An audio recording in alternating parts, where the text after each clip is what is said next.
Hello, everyone. Good afternoon. And hello, Professor Jeffrey Sachs. Welcome to Fudan University. Welcome to China Institute on the occasion of the 10th anniversary of the Institute. We will together explore a hugely important topic of the Israel-Iran conflict and its implications for the world. But to be honest, Professor Sachs, you are so popular among the audience here and beyond. You can talk on any subject you choose, which will be well received by the Chinese and global audience. It's known to all that Professor Jeffrey Sachs is a well-known economist, a geopolitical analyst, a professor at Columbia University, and president of UN Sustainable Development Solution Network. The list goes on. But to my mind and to many people here in the audience and beyond, Professor Sachs is first and foremost an original thinker on many most pressing global issues and crises. He's also an intellectual fighter with unwavering courage against injustice and evils wherever they emerge.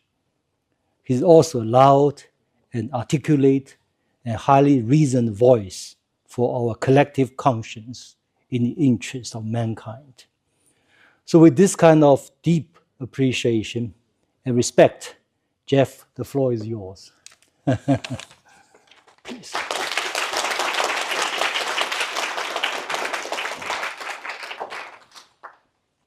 Thank you so much for that very kind welcome and also for this wonderful invitation. And thanks to all of you for the chance to spend a couple of hours together to talk about the world situation. Indeed, while the title is about Israel and Iran and therefore the Middle East crisis, I'd like to be a little bit more general than that and to talk about geopolitics more generally. Geopolitics, the relations among especially the major powers, the United States, China, Russia, India, Europe, are at a very difficult and fraught time. And we're in a crisis that is very serious. It's a crisis because we're living in the nuclear age. There are 9 countries that we know of that have nuclear weapons. Maybe some others also do, but 9 that we know of. Most of those 9 are in conflict with at least one other country that has nuclear weapons in geopolitical or diplomatic terms, and in the case of the United States and Russia, in open conflict in Ukraine, because that's actually a war between the US and Russia, and a very dangerous war. So my view is that we need to understand the global scene well so that we avoid terrible, terrible mishaps. And I often refer to the Doomsday clock of the Bulletin of Atomic Scientists. This is a US publication that was started in 1947 after the atomic bombing of Hiroshima and Nagasaki. And it was started by the atomic scientists who had their journal, and they wanted to tell the world this is very dangerous indeed.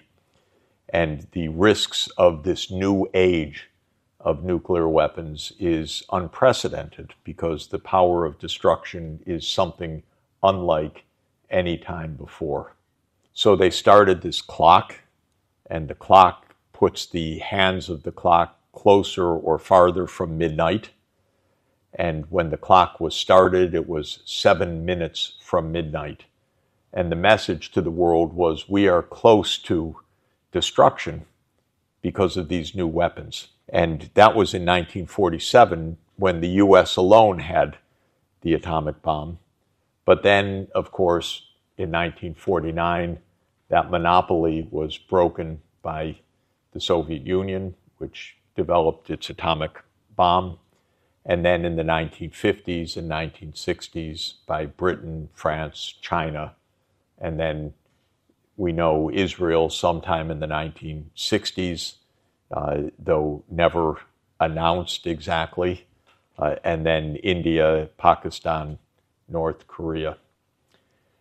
And the clock has gone back and forth depending on geopolitics. It went away from midnight at the end of the Cold War in 1991. The Soviet Union ended. It seemed that there was no more threat, no more Cold War. The US and China were on good relations. The Soviet Union under Gorbachev and then Russia under President Yeltsin said, we just want good relations.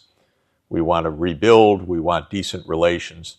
So the scientists put the hand of the doomsday clock 17 minutes from midnight. Every US presidency since then has experienced the clock coming closer to midnight. I don't think that's an accident. I think that is the mistake of American foreign policy, which, though the United States is the most secure country in world history in being able to avoid an invasion from outside, because we're not afraid of Canada.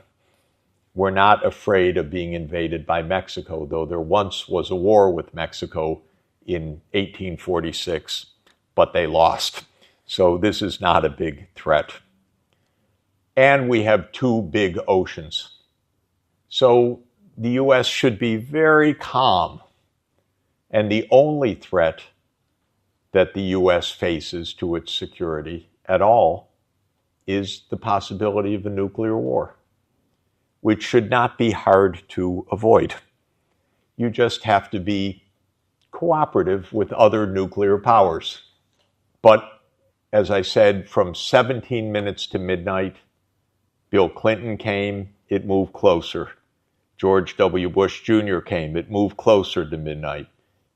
Barack Obama moved closer to midnight. Trump won, moved closer to midnight. Biden, closer to midnight. Now it's 89 seconds to midnight. So less than 1.5 minutes to midnight from 17.5 minutes. What is going on? That every administration is moving the hands closer to midnight.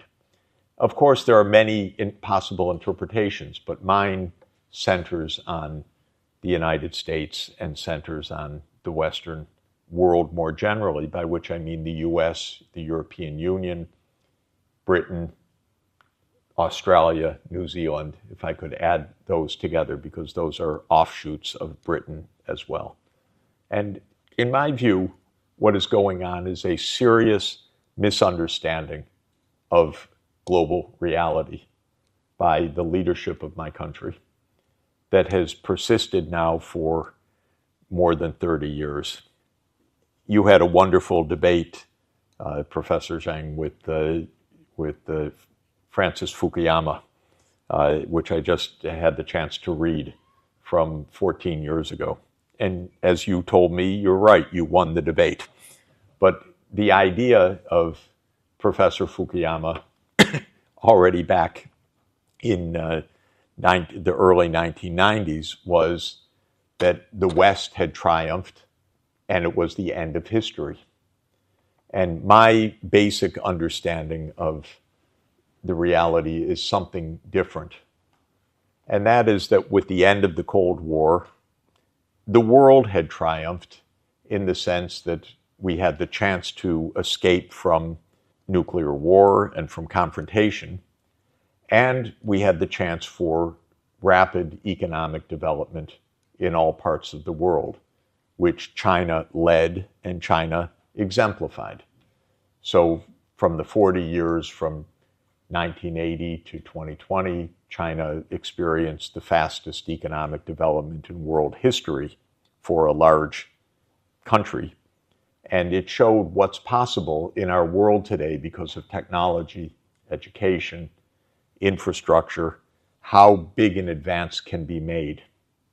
And I watched this, by the way, with my own eyes personally, because my first visit to China was 1981. And so China was not a rich country in 1981. China was very poor in 1981 because of the history of the previous 150 years. And over that 40-year period, which is the period of my professional life, China experienced this rapid development. And my view is that's what's possible in all parts of the world.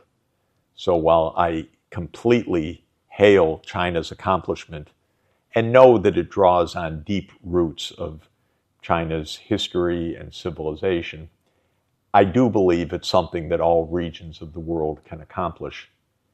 Maybe not at the same speed, maybe not with all the same success as China, but I do not write off any part of the world, Africa or India or South Asia or Central Asia or Latin America, this idea that we could all live in peace, in mutual prosperity, with rapid economic development in poor countries, I think is the reality of our world in its potential, but obviously not the reality of our world in its actuality.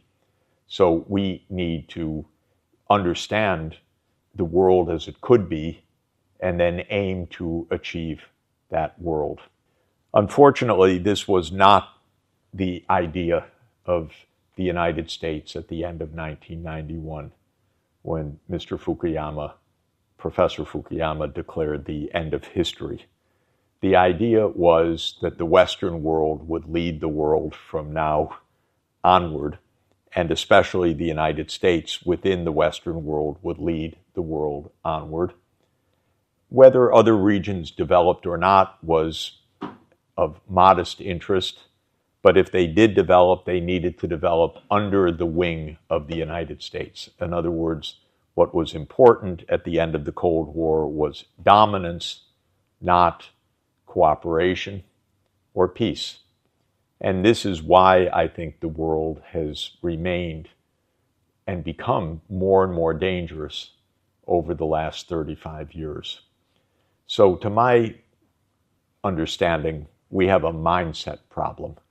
And the mindset problem is that the Western world dominated the world economy and world politics and finance for about 250 years, roughly from 1750 to roughly the year 2000.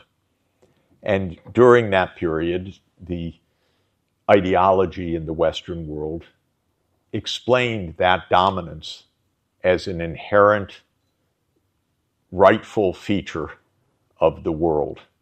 And it explained that dominance in a number of different ways, some very extreme, some a little bit less extreme, because there were theories of racial superiority, there were theories of social superiority, there were theories of cultural superiority, there were theories of religious superiority, that this was a Christian world after all. But whichever theory one subscribed to, there were theories of genetic superiority, biological superiority. Whichever view one took, the idea was deeply embedded in the mores, the stories, the beliefs, the institutions, and the politics of the Western world. And two countries dominated most of all, and most of the world's problems today can be traced to them, actually. One was Britain, and China had quite an interesting experience with Britain, starting from 1793 up through probably the end of World War II. And the other has been the United States, which is a successor to Britain in both the Western world and the Anglo-Saxon world. So the British definitely had an arrogance of power, and they used that arrogance of power in China, in India, in Russia, in every part of the world, because the belief was that Britain was the empire on which the sun never set. This was the era of Pax Britannica, although it wasn't so peaceful, but it was the era of British dominance.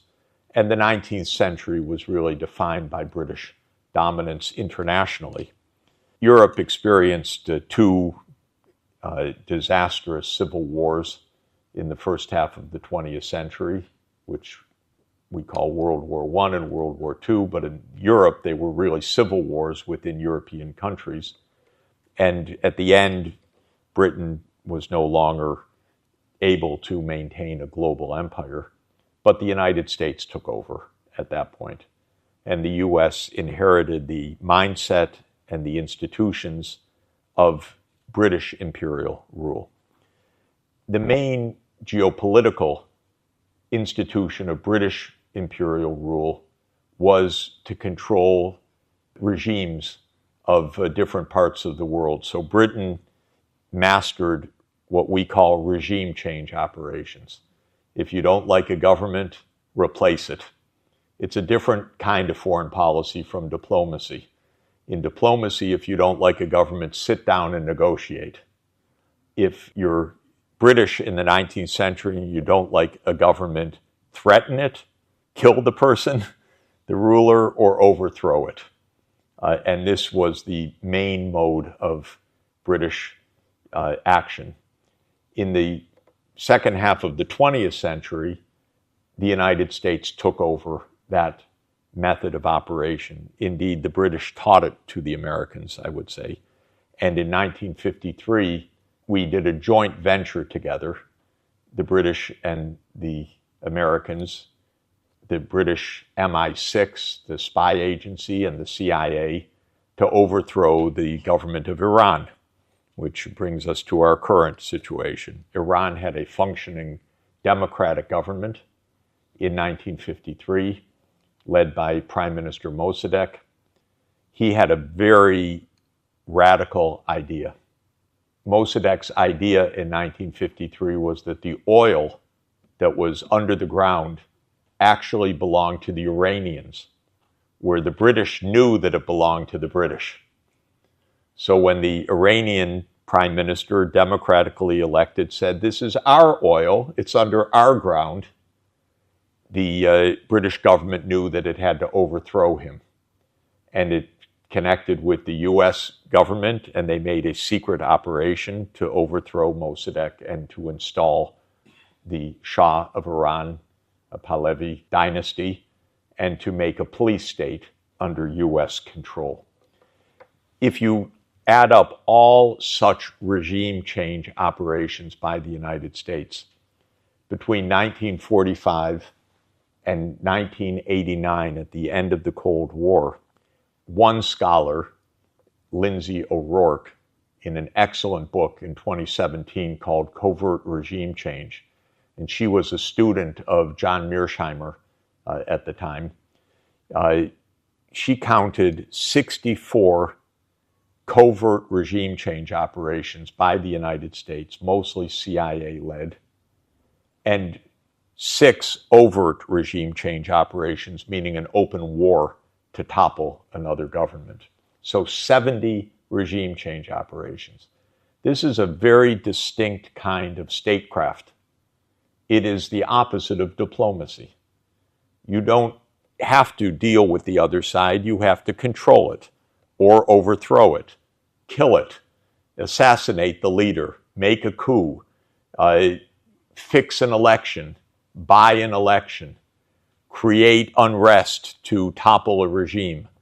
And this happened 64 times covertly.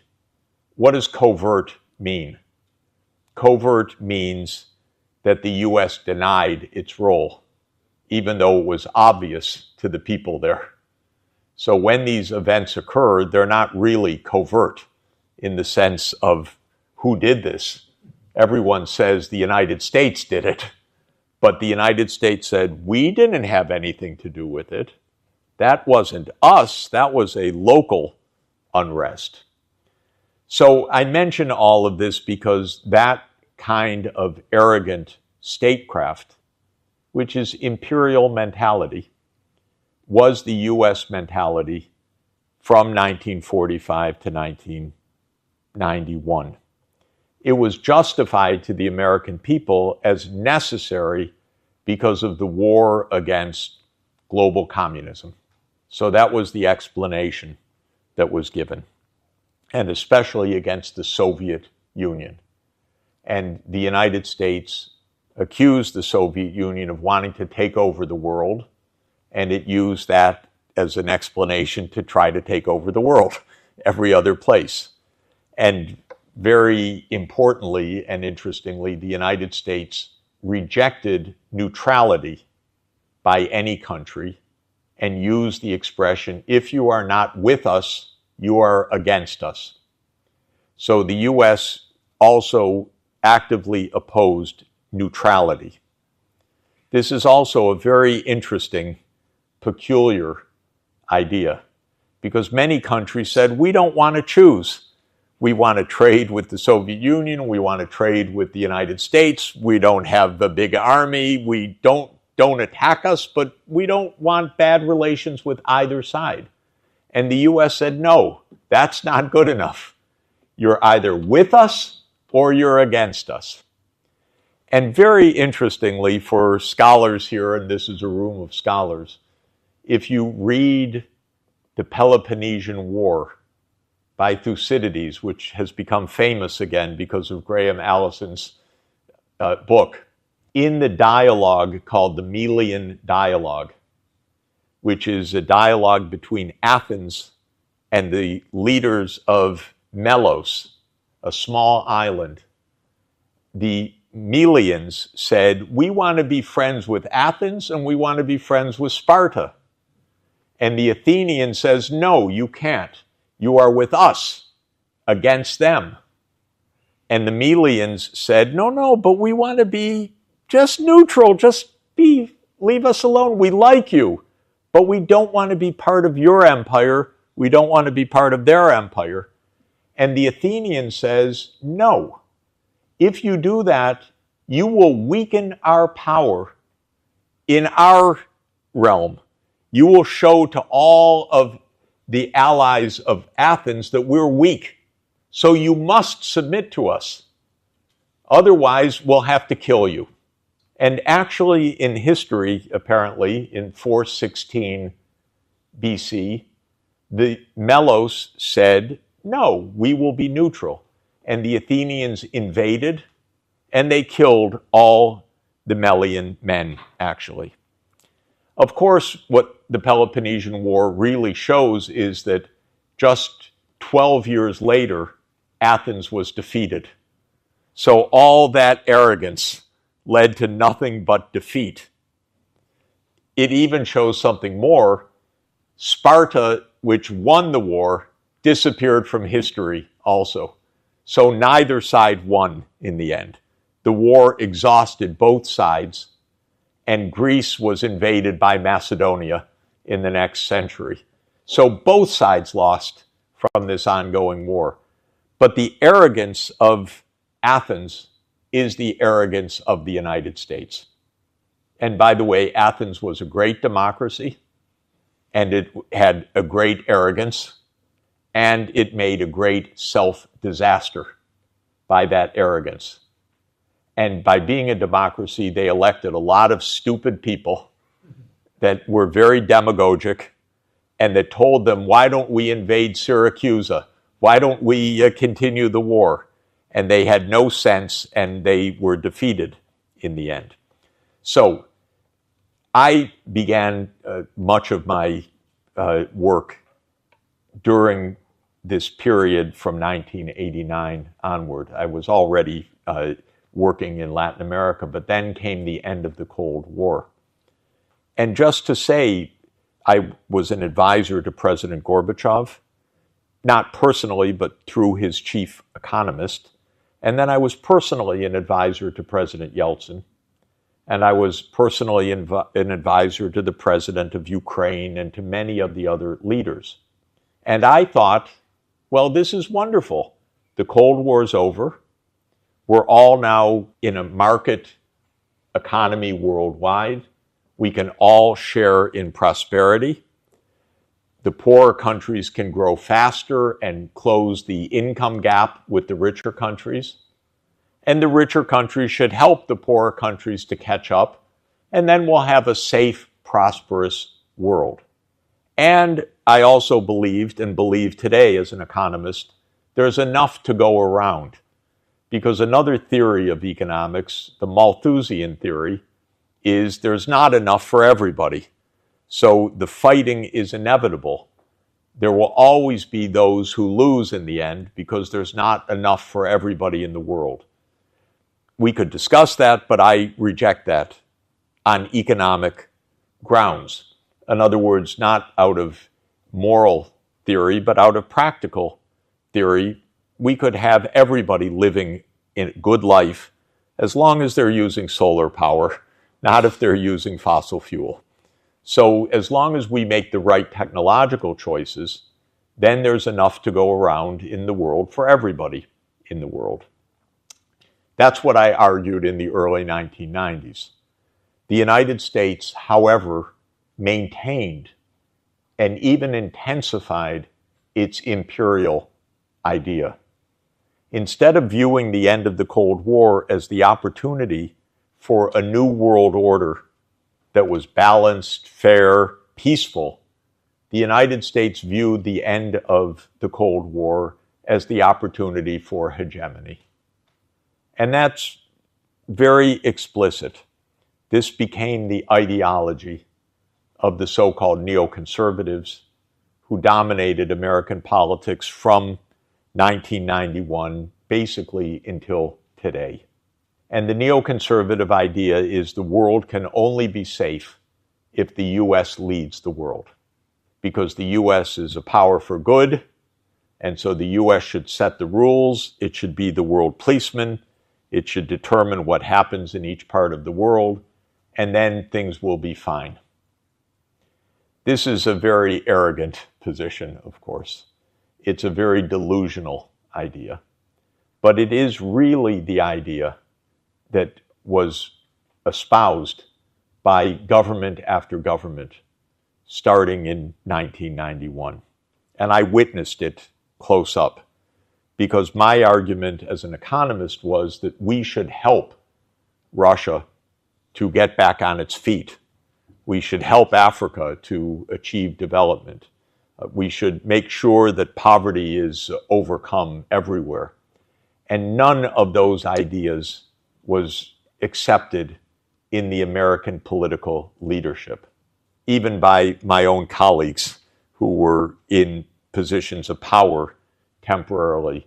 They viewed such ideas as naive and as contrary to American interests. America's interest is to be number one, not to be cooperative in an open world in which there is shared prosperity. So the ideology was, in my view, made even worse by the end of the Cold War. It turned out, by the way, and it's relevant for China also, during the Cold War, all of the U.S. rhetoric was, we fight the Soviet Union because of world communism.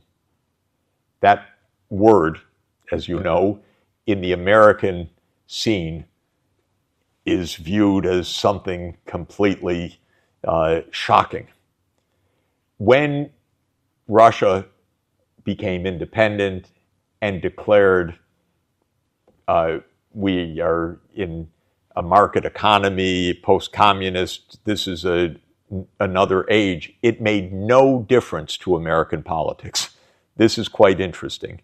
In practice, Russia was still an enemy, even afterwards, because it wasn't really communism or ideology. It was simply big powers.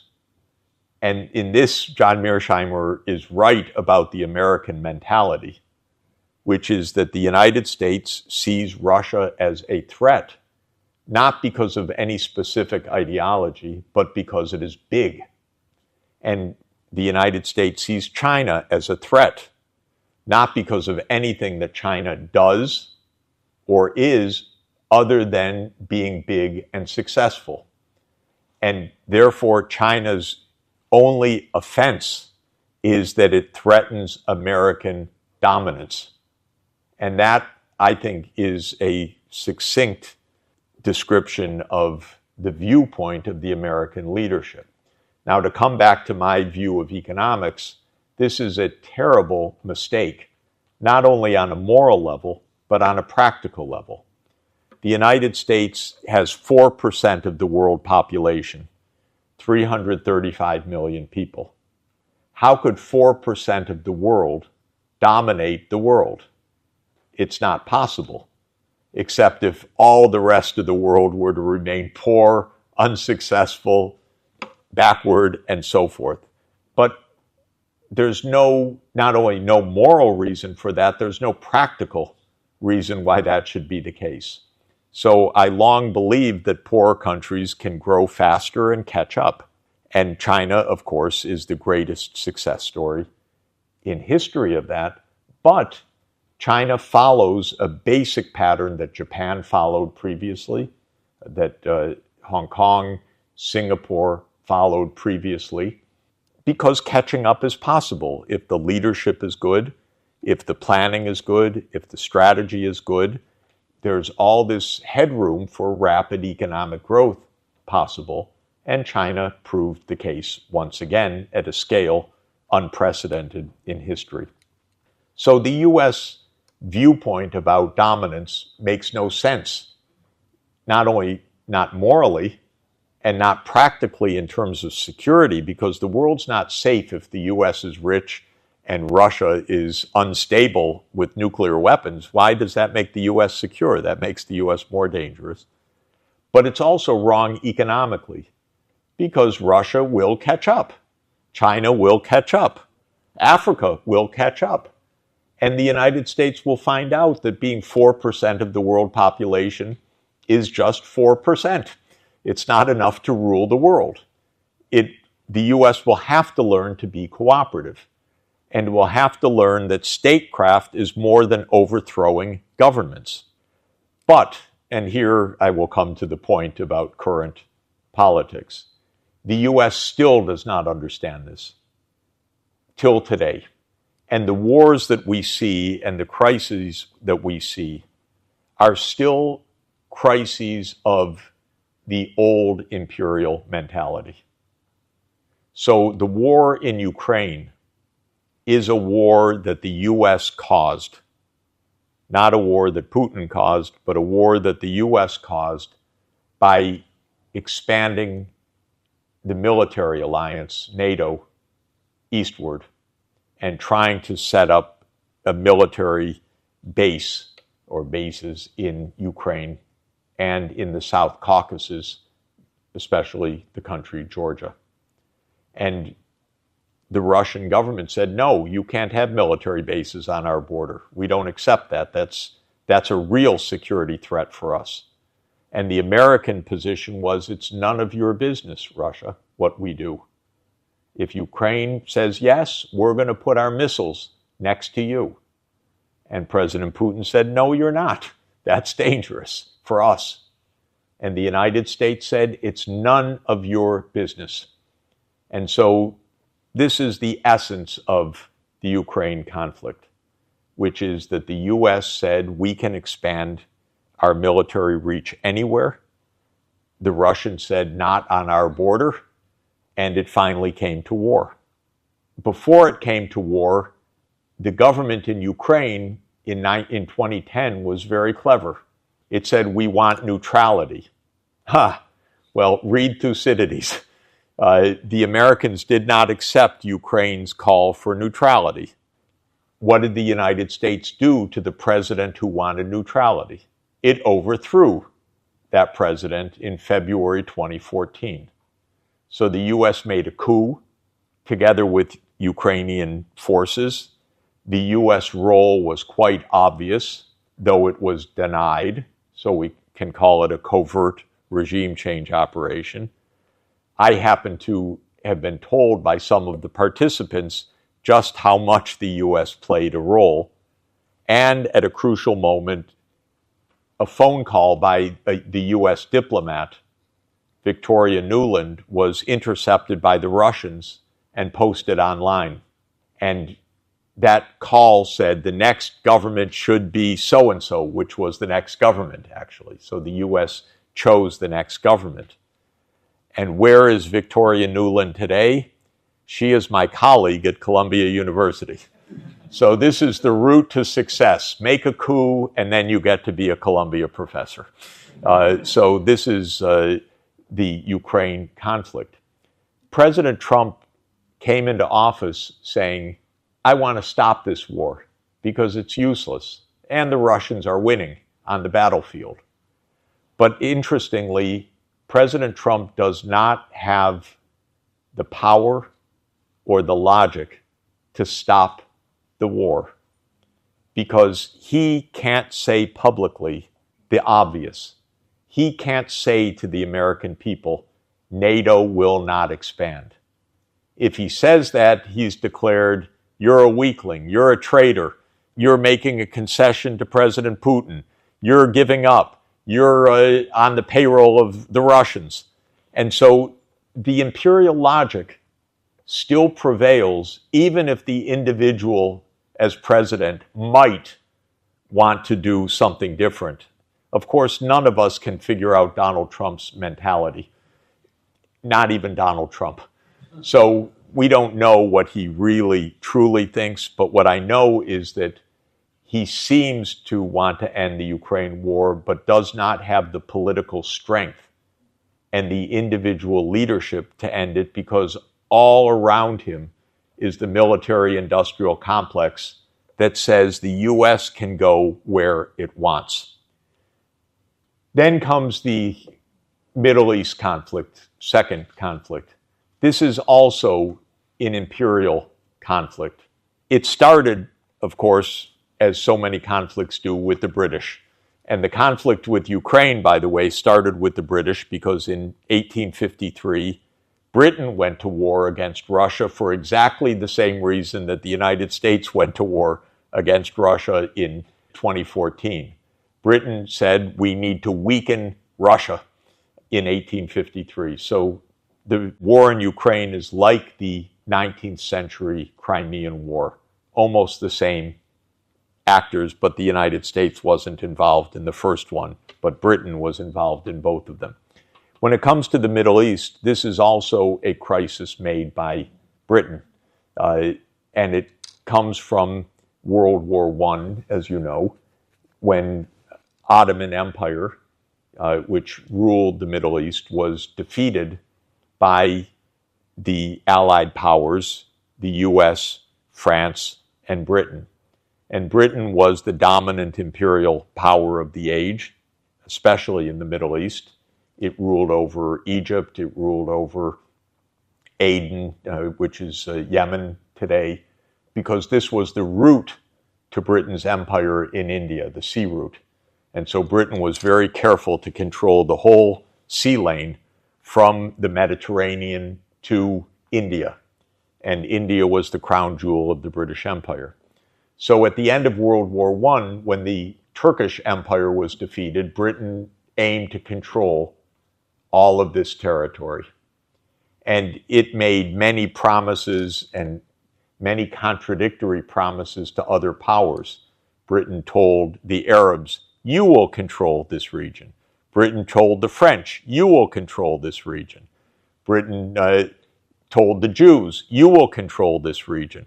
And of course, Britain ultimately wanted to control the region. So this was typical British imperial deceit or duplicity. But one of the outcomes was the Balfour Declaration, in which Britain called for the establishment of a Jewish homeland in what was a province of the Ottoman Empire and which became known as Palestine after World War I, which was the ancient Roman name that was used for this territory also. So Britain took over Palestine under the League of Nations, And it said that this would be a Jewish homeland. This is a very complicated, weird story, because the Jewish faith had its main temple in this place 2,000 years earlier, but it had been banished from this place by the Roman Empire in the year 135 AD. And now it was recreating this ancient state. The only problem was that 95% of the population was Arabs who did not want a Jewish homeland in this territory. But Britain used its imperial power to force the in-migration of people of Jewish religion, especially from Eastern Europe, to claim a part of British-controlled Palestine. And a very long story, that has led to 100 years of crisis, because there was a local population. The local population resisted the incoming of migrants from Europe especially, and then after the State of Israel was established, from other regions of the world, including the Middle East and South Asia. And the mentality of the Jewish state, which was established in 1948 by the United Nations, was our security depends on having no Arab state next to us that opposes us. And so the idea of sharing the land, which was a UN idea, was actually rejected by both sides in a way. The Arabs said, we're the majority, we should rule. And the Jews said, we're the minority, we need to dominate, because otherwise we won't be safe. And so this has led from 1948 until today to an unresolved war. But remember, this was a state created by the British Empire and now backed by the US Empire. So Israel could not survive without the US being the imperial power that enforces Israel's power in the region. Because Israel's just 8 million people. The Arab world is about 400 million people. And Israel, therefore, depends on its security entirely on the United States. The United States has seen this as an imperial project that's good for the United States, because if the U.S. has control over the Middle East through Israel, well, that gives the U.S. control effectively, militarily, in the region. So the U.S. has backed Israel for many decades during this period. It's a very dangerous, ongoing conflict because it is very unjust, and Israel needs to use more and more force in order to repress the aspirations of the Palestinian people. And the more force that Israel uses, the more resistance there is. And we've reached a point of violence that is unprecedented in modern times. Israel is committing a genocide in Gaza right now, which is one part of the Palestinian lands. And every day they're slaughtering tens or hundreds of innocent people with open fire. And today there was another massacre. People came for food and they were just shot by the Israeli armed forces. Iran, as you know, which is a long empire that has 5,000 years of history, backed the Palestinian cause, and it supported resistance to Israel. Both Hamas and Hezbollah, two groups, and in Yemen also the Houthi militants. So Israel has always had the idea we need to topple the Iranian regime. Instead of saying we need to settle the Palestinian crisis by giving a state of Palestine next door to a state of Israel, Israel has said we need to overthrow the Iranian government so that they don't bother us.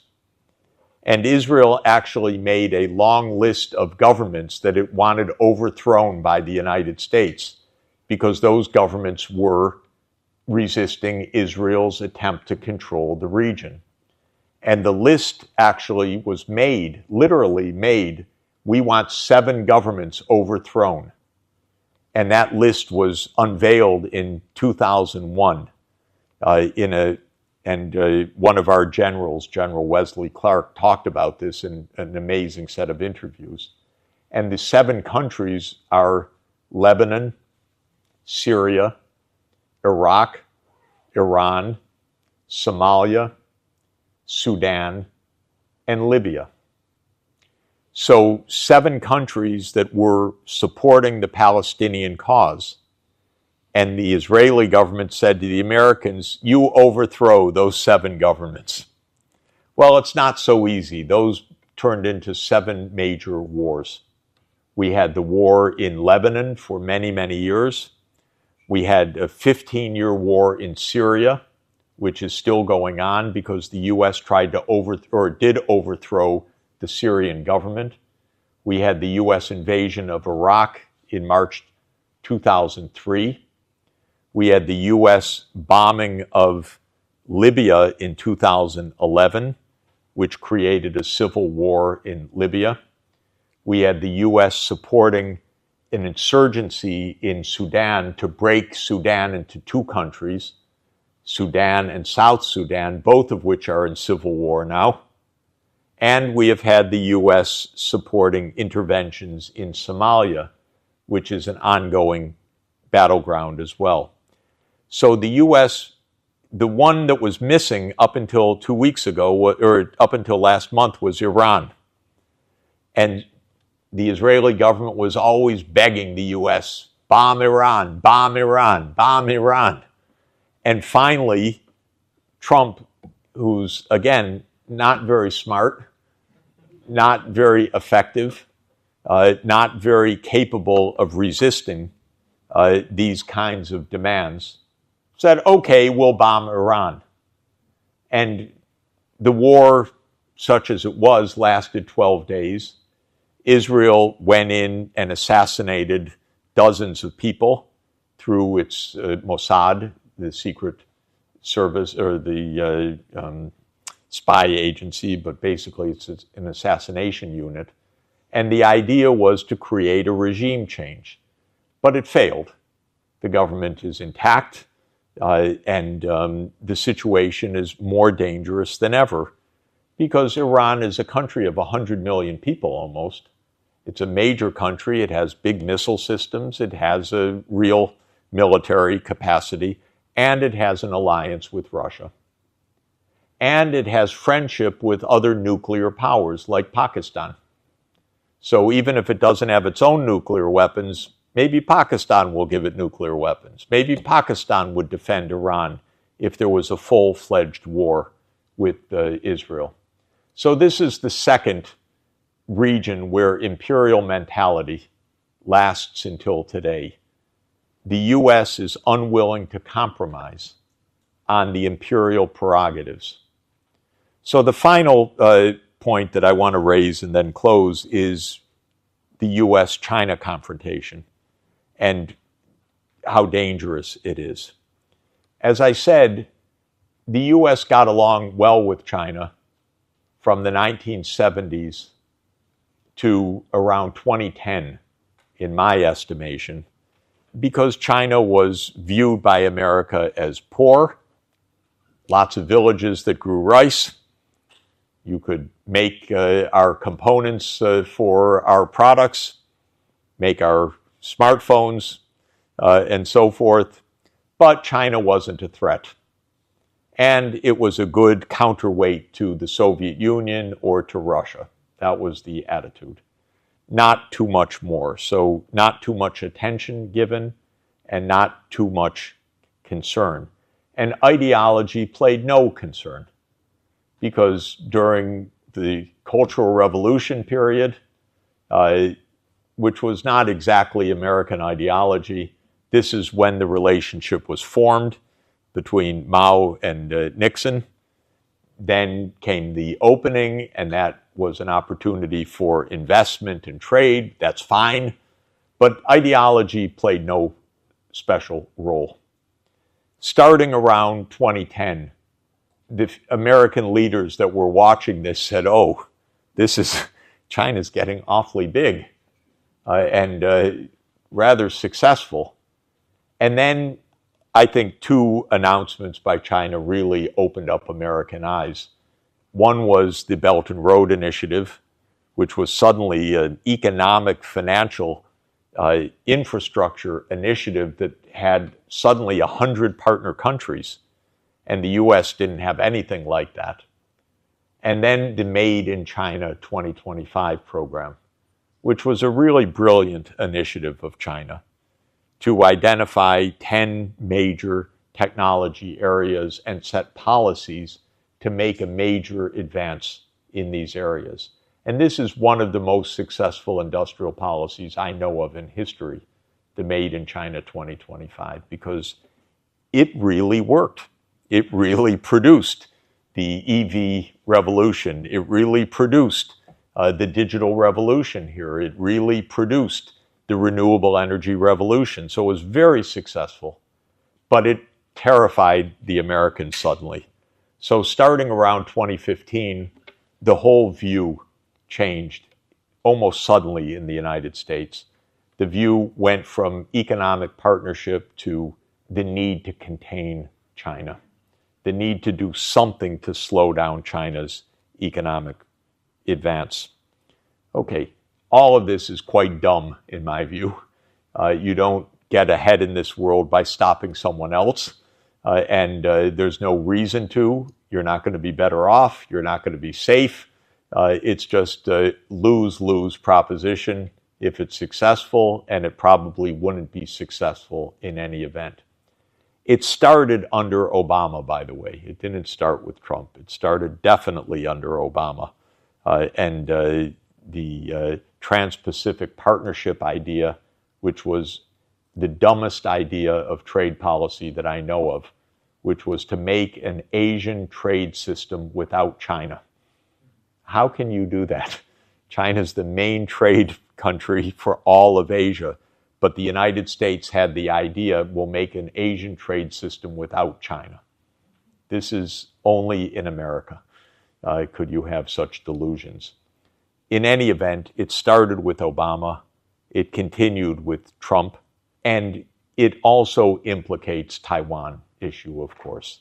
This is the most dangerous flashpoint of all, maybe the most dangerous in the whole world, because the American politicians, because of this mindset, do not know how to stay out of China's internal issues. And so rather than saying, that's not our problem, you settle this peacefully, but it's not our issue, the United States, of course, is providing large flows of armaments to Taiwan. And the American political leaders are talking openly about defending Taiwan and militarily defending Taiwan.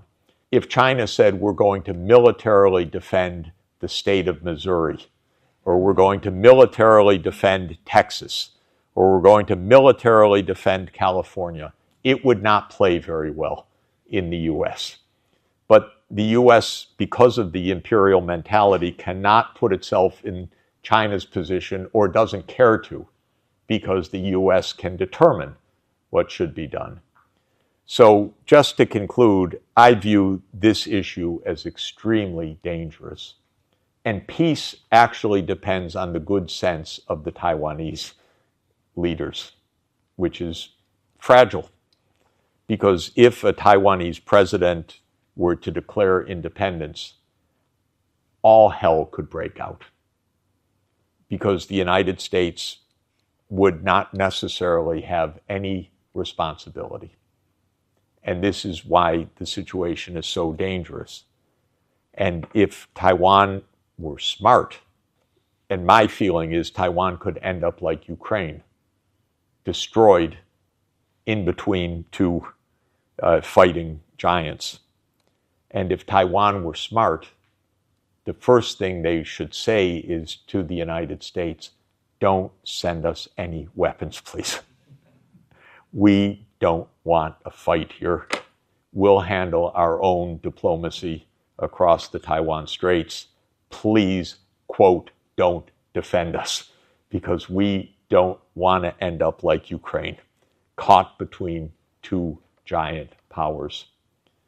So I'll conclude here for our discussion to say that the world really is dangerous right now because of this mindset, on the one hand, that I've described in the US, and at the same time because of changing reality. I want to end on an optimistic note. If we can avoid conflict, because of the technological revolution, we really could have a world of shared prosperity. And other regions of the world that seem hopeless right now, like African countries, could really have 40 years of economic development if they would follow China's roadmap for how to do this. And they would end up as a high-income continent alongside the rest of the world. So I'm actually basically optimistic. Worried, but optimistic. Thank you.